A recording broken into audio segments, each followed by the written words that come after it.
പാദപൂജ വരെ എത്തിയിരിക്കുകയാണ്. ഇത് വലിയ രീതിയിൽ BJPക്ക് എതിരെ മറുപക്ഷങ്ങൾ ഉപയോഗിക്കാനുള്ള സാധ്യത വലിയ രീതിയിലുണ്ട്.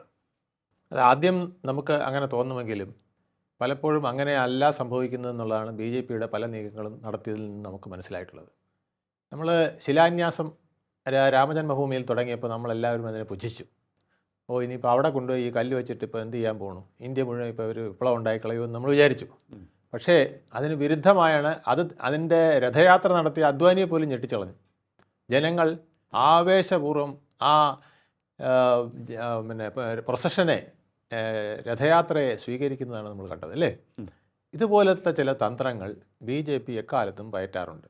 ഇതിൻ്റെ പ്രധാന കാരണമെന്ന് വെച്ചാൽ രാഷ്ട്രീയത്തിൽ സാംസ്കാരിക തലം, ആശയ രൂപീകരണം, ഇവ രണ്ടും വളരെ പ്രധാനമാണ്.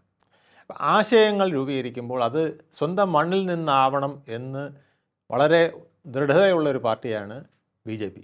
അതേസമയം CPMൻ്റേത് വൈദേശികമാണ് എന്ന് പ്രഖ്യാപിക്കാനും കൂടെയുള്ള ഒരവസരമായിട്ടാണ് അവരിതിനെ കാണുന്നത്.